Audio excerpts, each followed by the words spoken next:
네, 안녕하세요. 방금 소개받은 안내클라우드 팀의 남태규 팀장입니다. 제가 이렇게 큰 무대에서 해본 경험이 많지 않아서 일단 지금 엄청나게 떨리고요. 그다음에 또 오신 분들이 또 안내비 보안회사인데 웬 클라우드냐 이렇게 생각하실 분이 많을 것 같은데 저도 안내배 오기 전까지는 안내배 클라우드를 한다는 MSP 사업을 한다는 것 자체를 모르고 있다가 와서 보니까 이미 70여 개의 사이트에 MSP 서비스를 제공하고 있고요. 그다음에 기본 뭐 여러 가지 그 클라우드에 관련된 SI 사업도 진행하고 있고, 저 같은 경우에도 어제 국방부에서 하는 그 AI와 머신러닝에 관련된 프로젝트를 막 끝내고 어제 끝내고 지금 이 자리에 섰습니다. 그래서 앞으로 어떻게 안내에서 어플리케이션 현대화에 대해서 진행을 하는지에 대한 고려사항 및 진행에 대해서 말씀드리고 시작하도록 하겠습니다. 네, 일단 첫 번째 어플리케이션 현대화의 중요성과 그 다음에 현대화 전략의 방법론, 그 다음에 성공적인 어플리케이션 현대화를 위한 도전으로 목차를 시작하도록 하겠습니다. 첫 번째 어플리케이션 현대화에 대해서 말씀드리겠습니다. 기존의 레가시 시스템을 최신 기술과 아키텍처에 맞게 업그레이드하거나 새로운 기술과 아키텍처를 도입하여 기존 어플리케이션을 재설계하고 개선하는 것을 말합니다. 이를 통해서 어플리케이션의 기능, 성능, 보안성, 유지 보수성을 향상시키고 사용자 경험을 개선할 수 있습니다. 어플리케이션 현대화는 기업의 디지털 전환과 관련된 중요한 역할을 합니다. 레거시 시스템은 일반적으로 오래되어 있고 유지 보수하기 어렵기 때문에 현대화를 통해 기존 시스템의 한계를 극복하고 더 나은 기술과 방법론을 도입하여 기업의 경쟁력을 강화할 수 있습니다. 어플리케이션의 현대화의 주대한 목적은 기업의 비즈니스 경쟁력을 향상시키는 것을 목표로 하고 있습니다. 단순히 기존 어플리케이션을 전환하여 최신 어플리케이션으로 바꾸는 것이 아닌 트렌드와 신기술의 변화 주기가 빨라지고 있는 비즈니스 환경에서 운영을 더욱 민첩하게 하고 고객 요구사항을 유연하게 대응하기 위해서 환경 자체를 만드는 것, 또한 변화에 신속하게 대응할 수 있는 조직, 그리고 문화, 그리고 기술 및 아키텍처가 종합적으로 뒷받침되어야 하는 것입니다.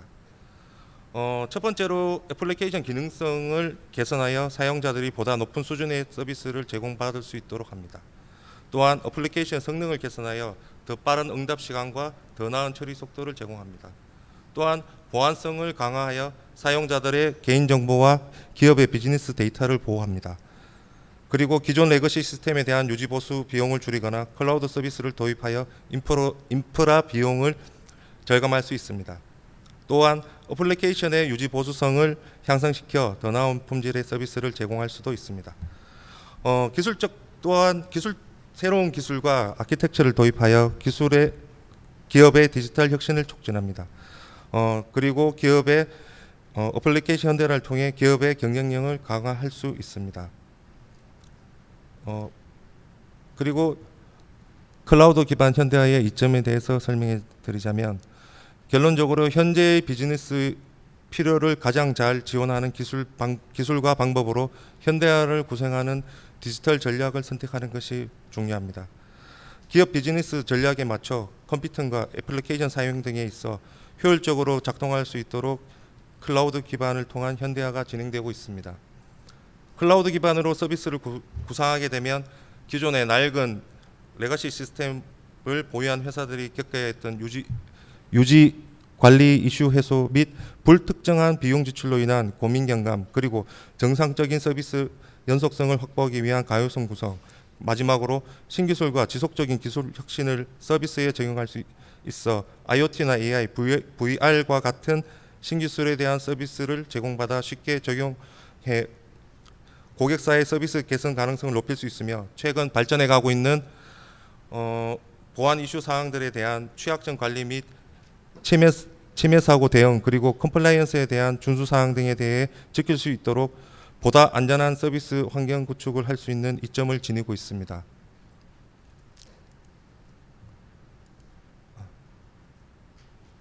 네, 다음은 애플리케이션 현대화 전략 및 방법론에 대해서 설명드리겠습니다.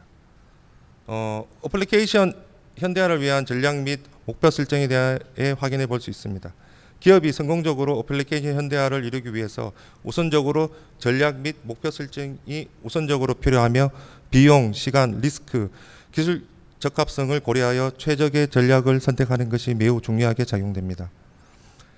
첫 번째로 애플리케이션 현대화가 필요한 이유와 목적을 분석합니다. 이를 통해 애플리케이션의 비즈니스 요구사항을 파악하고 현대화 전략을 채택할지를 결정합니다. 또한 기술 평가를 통해 필요한 기술과 아키텍처를 평가합니다. 그리고 애플리케이션 현대화를 위한 전략적 목표를 설정하게 되었습니다. 그리고 전략적 목표를 달성하기 위한 비용과 투자 수익을 평가합니다. 이를 통해 비용 대비 최대한의 효율성을 추구할 수 있습니다. 클라우드 기반의 애플리케이션 현대화를 적용하기 전략으로는 그림에 보시는 것 같이 리호스팅, 일반적으로 이제 리프트 앤 시프트로 불려지기도 합니다. 그 다음에 리플랫포밍, 그 다음에 리팩토링, 그리고 마지막으로 리아키텍처링이 있으며 각각의 장단점을 간략하게 살펴본 후 소개를 진행하는 시간을 가지도록 하겠습니다. 첫 번째로 리호스팅은 애플리케이션을 클라우드로 이전하는 방식으로 애플리케이션을 변경하지 않고 그대로 이전합니다. 즉 기존 애플리케이션의 아키텍처와 코드를 변경하지 않고 클라우드에 호스팅하기 위해 필요한 인프라스트럭처와 플랫폼을 조정합니다. 이 방법은 빠르게 클라우드로 이전하고 비용을 절감할 수 있지만 애플리케이션의 최적화나 혁신적인 변화는 기대하기 어렵습니다. 두 번째로 리플랫포밍입니다. 이 방식은 애플리케이션을 클라우드 호환 가능한 플랫폼으로 이전하는 방식으로 애플리케이션의 코드나 아키텍처를 일부 수정하여 클라우드에서 더 효율적으로 동작하도록 최적화합니다. 이 방법은 애플리케이션의 확장성과 유지 보수성을 개선할 수 있으며 비교적 낮은 비용으로 클라우드 이전을 수행할 수 있습니다. 다음 방식은 리팩토링은 애플리케이션의 코드나 아키텍처를 일부 수정하여 기존 애플리케이션의 성능, 유지 보수성, 확장성 등을 개선하는 방법입니다. 이 방법은 기존 애플리케이션의 구조와 비즈니스 로직을 변경하기 때문에 전체적인 변경이 필요합니다. 리팩토링은 애플리케이션의 품질을 향상시키는 효과가 있지만 많은 비용과 시간을 소요하게 됩니다. 마지막으로 리아키텍처링은 애플리케이션의 기존 아키텍처를 변경하여 새로운 아키텍처로 재설계하는 방식입니다. 이 방법은 기존 애플리케이션을 완전히 재작성하거나 새로운 기술을 도입하여 혁신적인 기능을 추가하는 등의 대규모 변경을 수행할 때 사용됩니다. 리아키텍처링은 애플리케이션을 완전히 재설계하기 때문에 기존 애플리케이션에 비해 높은 비용과 시간이 소요되지만 새로운 기능과 기술을 도입하여 애플리케이션의 혁신성과 경쟁력을 강화할 수 있습니다.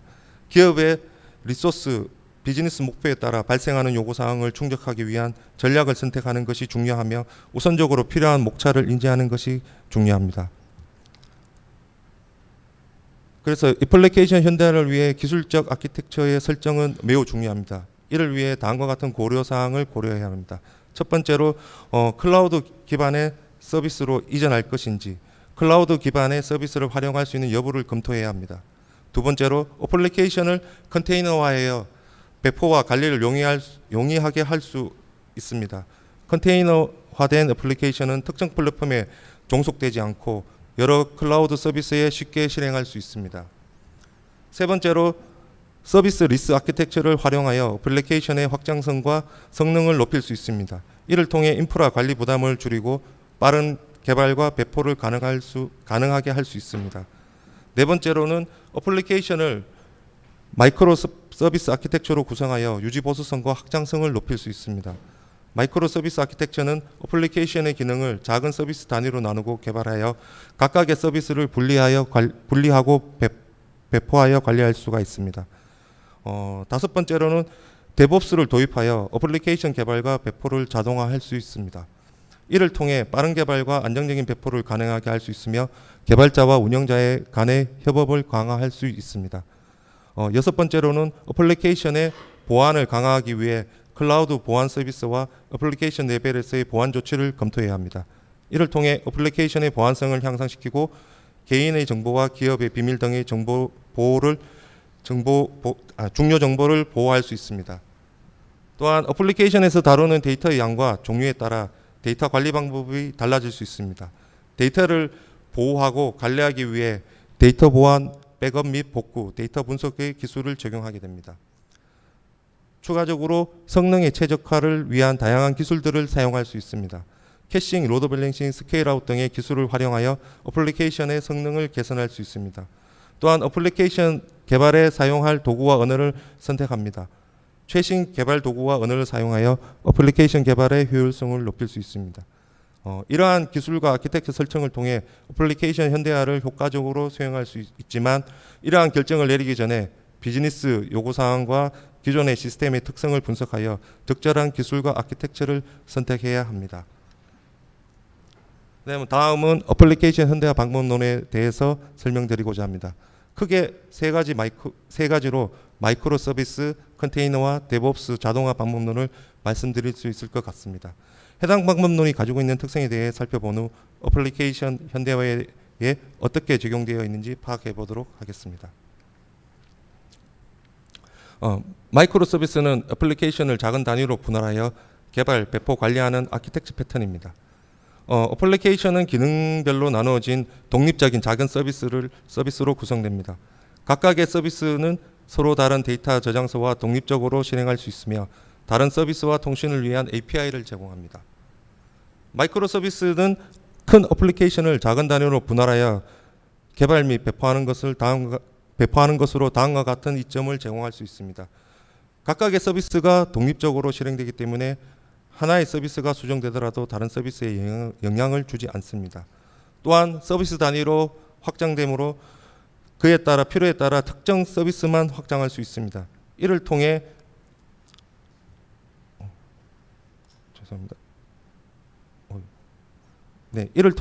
그 필요한 부분만 조치를 할 수 있습니다. 또한 마이크로 서비스 아키텍처를 적용하기 위해서는 애플리케이션 비즈니스 요구 사항을 철저히 분석하여 서비스 단위로 결정해야 합니다.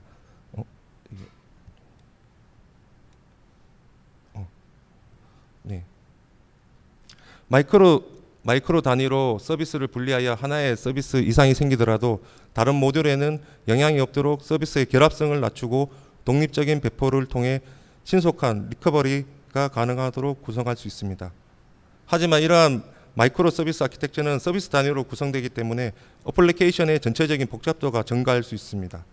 또한 서비스 간의 통신이 중요하므로 이를 위한 추가적인 인프라스트럭처와 보안 조치가 필요하게 됩니다. 그래서 마이크로 서비스 아키텍처를 적용하기 전에 기존의 애플리케이션과 비즈니스 요구 사항을 분석하여 적절한 서비스 단위로 결정해야 됩니다. 각각의 서비스는 독립적으로 실행되므로 데이터 관리, 트랜잭션 관리, 보안 등의 이슈가 있을 수 있으며 이러한 이슈에 대한 처리 방법을 사전에 고민해야 합니다. 또한 마이크로 서비스 아키텍처를 적용하면 서비스 간의 통신이 중요하므로 서비스 간의 API 설계가 매우 중요합니다.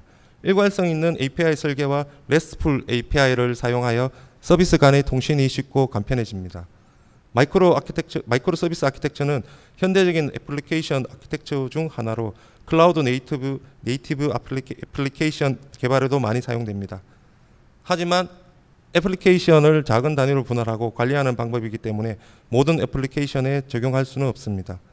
따라서 마이크로 서비스 아키텍처를 적용하기 전에 비즈니스 요구 사항과 애플리케이션의 특성을 고려하여 결정하는 것이 중요합니다.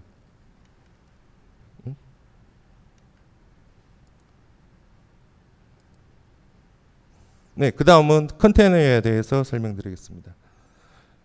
현대적인 애플리케이션의 배포와 관리를 위한 중요한 기술 중에 하나인데 일단 컨테이너는 가볍고 빠르게 배포할 수 있으며 다양한 환경에서 실행할 수 있도록 해줍니다. 또한 컨테이너를 통해 애플리케이션을 격리시키고 확장성과 유지 보수성을 향상시킬 수 있습니다. 컨테이너화는 클라우드 네이티브 애플리케이션 개발에서 중요한 역할을 합니다. 클라우드 네이티브 애플리케이션은 클라우드 환경에서 최적화된 형태로 개발되며 컨테이너화를 통해 배포, 확장, 관리가 쉬워지게 됩니다. 이를 통해 개발자들은 더욱 빠르게 개발하고 더 빠르게 시장에 출시할 수 있으며 사용자들은 더 나은 어플리케이션 사용 경험을 할 수 있습니다. 컨테이너화는 개발자와 운영자 모두에게 매우 유용한 기술이며 개발자는 어플리케이션을 빠르게 개발하고 운영자는 어플리케이션을 쉽게 배포 관리할 수 있습니다. 또한 컨테이너화된 어플리케이션은 마이크로 서비스 아키텍처와 같은 현대적인 애플리케이션 아키텍처를 적용하는 데 매우 적합합니다. 컨테이너화를 적용하면서 주의해야 할 점은 컨테이너 내부에서 데이터의 관리와 보안 등에 대한 고민이 필요합니다. 또한 컨테이너 기술은 가상화 기술이기 때문에 일부 어플리케이션에서는 성능 저하가 발생할 수 있습니다. 따라서 컨테이너화를 적용하기 전에 애플리케이션의 특성과 비즈니스 요구사항을 분석하고 컨테이너가 적합한지 여부를 신중하게 검토해야 합니다. 컨테이너화를 적용하기 위해서는 먼저 어플리케이션의 컨테이너화가 가능한 상태로 준비해야 합니다. 이를 위해 어플리케이션과 그에 필요한 라이브러리, 설정, 코드 등을 컨테이너 이미지로 만들어야 됩니다. 이 이미지는 도커 파일과 같은 스크립트를 통해서 만들 수 있으며 도커 허브와 같은 저장소에 업로드하여 다른 사람과 공유할 수 있습니다. 컨테이너 이미지를 만들었다면 사용한 컨테이너를 실행할 수 있어야 하며 도커와 같은 컨테이너 관리 도구를 사용하게 됩니다. 도커를 사용하면 컨테이너의 생성, 실행, 중지, 삭제 등의 작업을 쉽게 수행할 수 있으며 도커 컴포저를 사용하면 여러 개의 컨테이너를 함께 실행할 수가 있습니다. 이러한 컨테이너화된 애플리케이션을 클라우드 환경에서 실행할 경우 클라우드 서비스에서 제공하는 컨테이너 관리 서비스를 사용할 수 있는데 일반적으로 잘 알고 계시는 AWS의 ECS나 EKS 또는 GCP의 구글 쿠버네티스 엔진 등을 제공합니다. 이러한 컨테이너 관리 서비스를 사용하게 되면 컨테이너 배포, 확장, 관리 등을 쉽게 사용할 수 있습니다. 컨테이너화는 현대적인 어플리케이션 개발과 그 배포를 위해 매우 중요한 기술이며 이를 통해 어플리케이션을 빠르고 쉽게 배포하고 확장하고 관리할 수 있습니다. 하지만 컨테이너화를 적용할 때는 애플리케이션의 특성과 비즈니스 요구 사항을 고려하여 결정해야 하며 컨테이너 내부에서의 데이터 관리와 보안 등에 대한 고민이 필요하게 됩니다. 네, 마지막으로 데브옵스에 대해서 설명드리고 하겠습니다. 일반적으로 다 잘 알고 계시겠지만 데브옵스라는 용어 자체는 데브와 옵스의 합성어로 많이 언급하고 있습니다. 데브옵스는 소프트웨어 개발과 운영을 통합하는 방법론으로 데브옵스를 구현하기 위해서는 소프트웨어 개발과 운영팀 간의 협업이 필요하며 자동화된 프로세스와 도구를 활용하여 소프트웨어 배포와 관리를 효율적으로 수행해야 합니다. 이를 위해 데브옵스 자동화가 중요한 역할을 하는데 이 데브옵스의 자동화란 개발과 운영을 통합하는 프로세스를 자동화하는 것을 이야기합니다. 이를 통해 개발과 운영팀 간의 협업을 강화하고 소프트웨어 배포 및 관리를 자동화하여 더욱 빠르고 안전하게 수행할 수 있습니다. 자동화를 위해서는 다양한 도구와 기술을 사용하는데 예를 들어 CI/CD 도구는 소프트웨어 개발과 배포를 자동화하는 데 매우 유용합니다. 젠킨스나 트래비스, 아니면 깃랩 등의 여러 가지 CI/CD 도구들이 있고 코드 커밋부터 테스트, 빌드, 배포까지 모든 단계를 자동화하여 개발과 운영 간의 협업을 강화하고 소프트웨어 배포의 안정성을 높일 수 있습니다. 또한 인프라스트럭처 애즈 코드와 같은 기술을 사용하여 인프라 자동화를 수행할 수도 있습니다. 인프라 자동화 코드를 정의하여 인프라의 생성과 관리를 자동화하는 방법인데 이를 통해 개발팀과 운영팀 간의 협업을 강화하고 인프라의 변화를 더욱 빠르고 안정적으로 수행할 수 있습니다. 대표적으로는 엔시블이나 셰프, 퍼펫 등이 있습니다. 또한 테스트 자동화와 모니터링 자동화도 데브옵스의 자동화에 매우 중요한 역할을 합니다. 자동화된 테스트는 소프트웨어의 품질을 향상시키고 모니터링 자동화는 소프트웨어의 성능과 안정성을 보장합니다. 이를 위해 다양한 테스트 도구와 모니터링 도구를 사용할 수 있는데요. 데브옵스의 자동화는 개발과 운영을 통합하는 데 매우 중요한 역할을 합니다.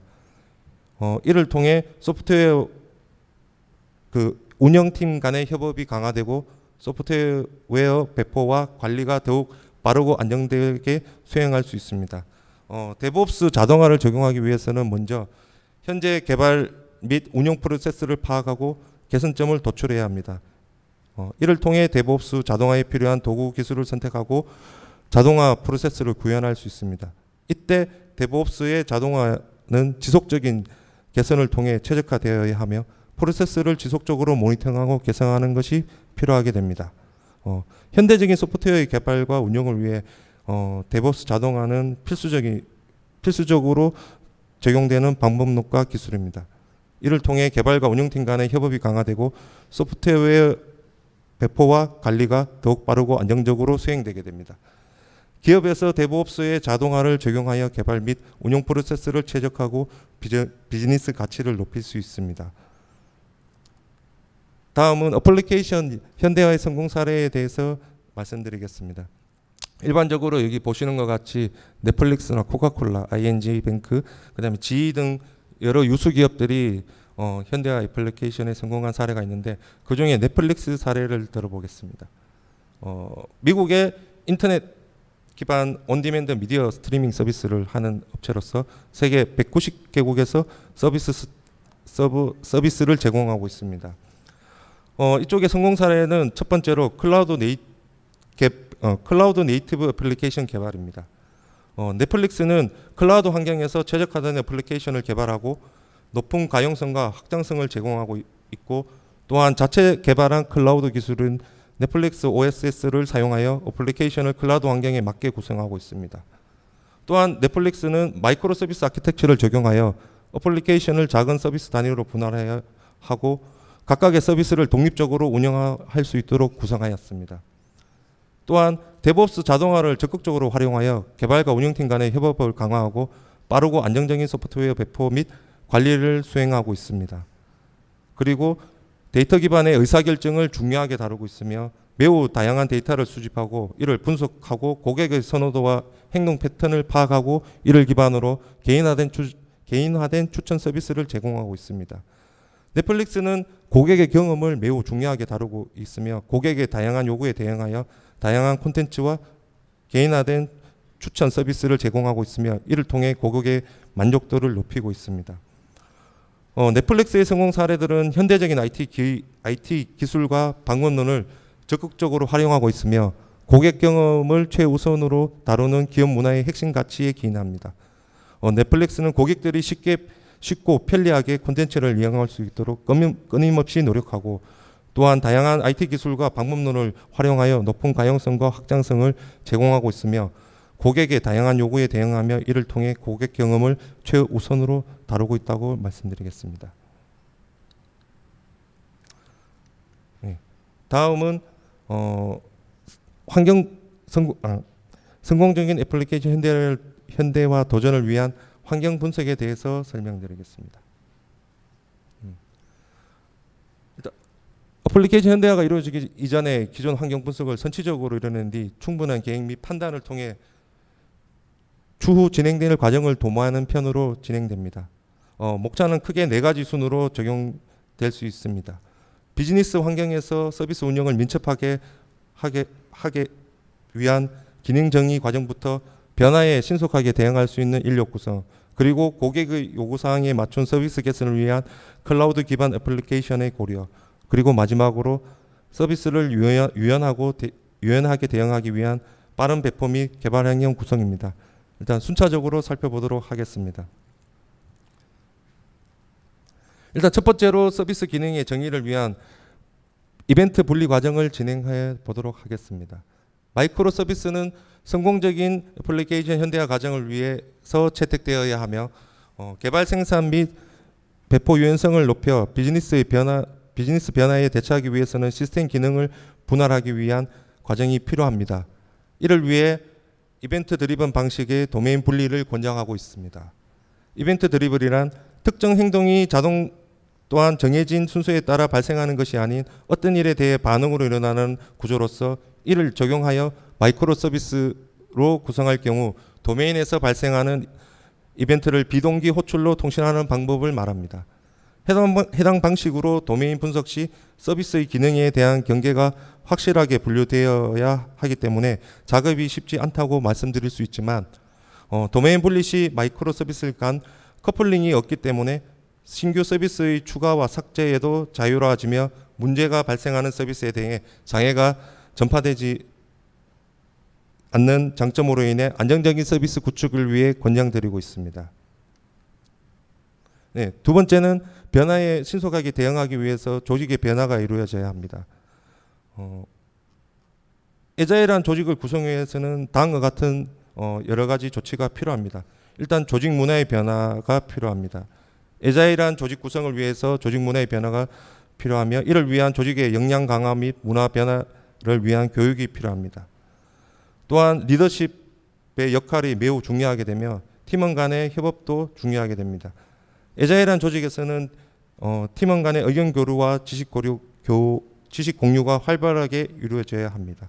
거기에 필요한 커뮤니케이션의 강화도 필요합니다. 애자일한 조직에서는 팀원 간의 의사소통이 원활해야 하며 문제 발생 시 빠른 조치가 가능해져야 합니다. 애자일한 조직 구성을 위해 조직 문화의 변화와 리더십 역할 강화, 또한 팀원 간의 협업, 프로젝트 관리 도구의 활용, 커뮤니케이션 강화, 지속적인 개선 등의 조치가 필요합니다. 이를 통해 프로젝트를 성공적으로 수행하고 고객의 만족도를 높일 수가 있습니다.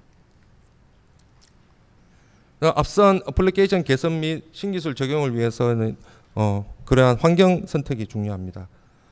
클라우드의 유용한 관리를 통해 내가 원하는 비용에 최적화하여 어플리케이션의 성능, 효율성, 규모를 높일 수 있으며 모니터링을 통해 성능 저하 및 시스템의 안정성 문제가 발생할 경우 성능 최적화를 위한 개선 사항을 파악하고 클라우드상에서 제공되는 보안 서비스를 구축함으로써 위협으로부터 어플리케이션 및 데이터를 보호할 수 있습니다.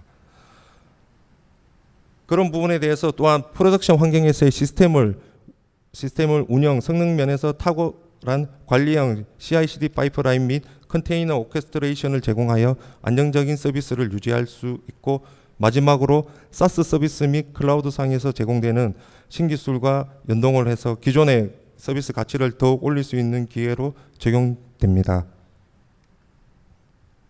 네. 이제 마지막으로 서비스를 배포하는 과정에서 고객의 수요에 따라 빠른 기능 개발 및 배포가 진행되어야 합니다. 이는 마이크로 서비스 기반 개발 및 운영 환경으로 설명드릴 수가 있겠습니다. 마이크로 서비스 아키텍처는 서비스 간 배포, 단위를 분리하는 방법으로 상호 간섭을 줄이며 개별 서비스의 확장을 가능하도록 합니다. 작고 분화된 조직에서 서비스를 작은 크기로 나누어 개발하므로 해당 비즈니스 로직에만 집중할 수 있게 되어 개발의 생산성이 향상되며 연관된 마이크로 서비스만 테스트를 수행하므로 개발, 테스트, 배포의 일정이 대폭 단축되게 됩니다.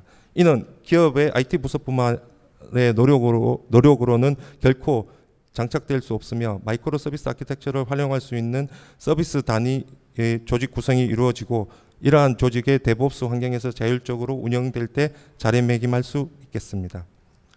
자, 마지막으로 이제 안랩 클라우드에서 제안하는 아키텍처에 대해서 말씀드리겠습니다. 클라우드의 현대화 과정은 마이크로 서비스로 시작할 수 있습니다. 우선적으로 VM 서버 내에 컨테이너 환경을 구성하여 기본적인 서비스 환경을 구성할 수 있으며 데이터의 저장을 위한 용도에 맞춰 나스나 오브젝트 스토리지, 클라우드 DB와 같은 저장소를 이용할 수 있습니다. 직원에 대한 관심사 분리를 위해 직무와 정보 시스템, 사용자별로의 계정을 생성하고 권한을 부여하는 체계를 수립해야 합니다. 인정 권한과 권한 관리를 위해 서버 카운트를 만들고 이를 사용하는 서드파티 솔루션을 이용해 시스템과 데이터베이스에 대한 접근 제어를 적용할 수가 있습니다. 다중 계정을 사용하는 경우 마스터 계정에 대한 여러 계정을 그룹화하여 리소스 사용을 제한할 수 있으며 서버 카운트의 직무를 기준으로 계정을 분리하고 세부적인 서비스 권한을 제어할 수 있습니다.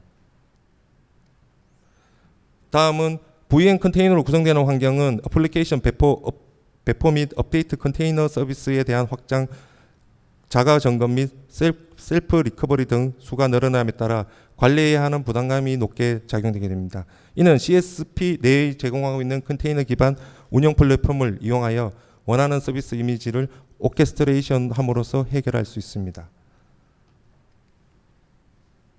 다음은 서비스의 가치를 더욱 빠르고 안전하게 제공하기 위한 환경을 조성하기 위해서 이전 슬라이드를 통해서는 어려울 수 있습니다.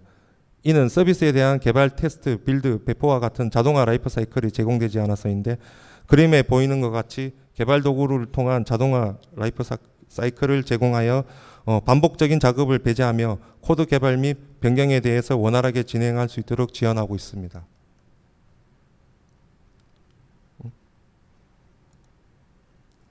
네, 마지막으로 보안 사고 대응 체계 수립입니다. 언제 발생할지 모르는 침해 사고에 대응하기 위해 침해 정보에 대한 수집과 분석할 수 있는 보안 감지 시스템과 상시 모니터링 환경을 구성해야 합니다.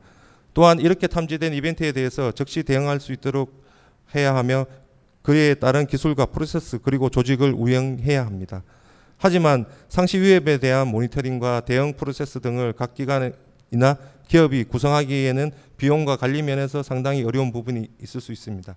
그렇기 때문에 CSP에서 제공하는 보안 서비스나 별도의 보안 관제 서비스를 통해서 상시 대응 체계를 수립하고 내부에서는 각 기관에 맞춰 관리 체계를 수립하는 것이 효율적인 보안 사고 대응 체계를 수립할 수 있는 방안이 되지 않을까 생각합니다.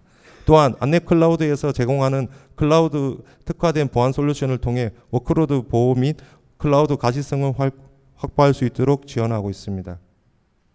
네, 앞서 말씀드린 방안을 통해서 서비스를 구성하시고자 하실 때 정보보호 요건 및 애플리케이션 현대화 측면에서 어느 정도 충족한 구성이 되지 않을까 말씀드립니다. 마지막으로 하지만 서비스를 구현하려는 내용과 클라우드의 환경은 다양하기 때문에 위와 같은 구성은 모든 서비스에 반영되지는 않습니다. 그래도 서비스를 구성할 때 안랩 클라우드에서 제시하고 있는 방안을 고려하여 진행하신다면 안전하고 실효성 있는 클라우드 서비스를 구현하실 수 있을 것이라 생각하고 있습니다. 네, 이상으로 마지막 말씀을 드리겠습니다. 어플리케이션 현대화는 기업이 디지털 경쟁력을 강화하고 시장 변화에 빠르게 적응할 수 있는 핵심 역량입니다. 현대화를 통해 기업은 비용 절감, 효율성 향상, 새로운 비즈니스 기회 창출 등 다양한 이점을 얻을 수 있으며 고객의 기대와 요구에 부응하여 지속적인 혁신과 개선을 이끌어낼 수 있습니다. 결론적으로 애플리케이션 현대화는 디지털 시대의 기업들에게는 필수적인 과제입니다. 변화의 속도에 발맞춰 지속적인 성장과 혁신을 추구하기 위해 오늘 말씀드린 사항들이 많은 분들이 애플리케이션 현대화로 할 수 있도록 도움이 되셨길 바랍니다. 네, 이상입니다. 감사합니다.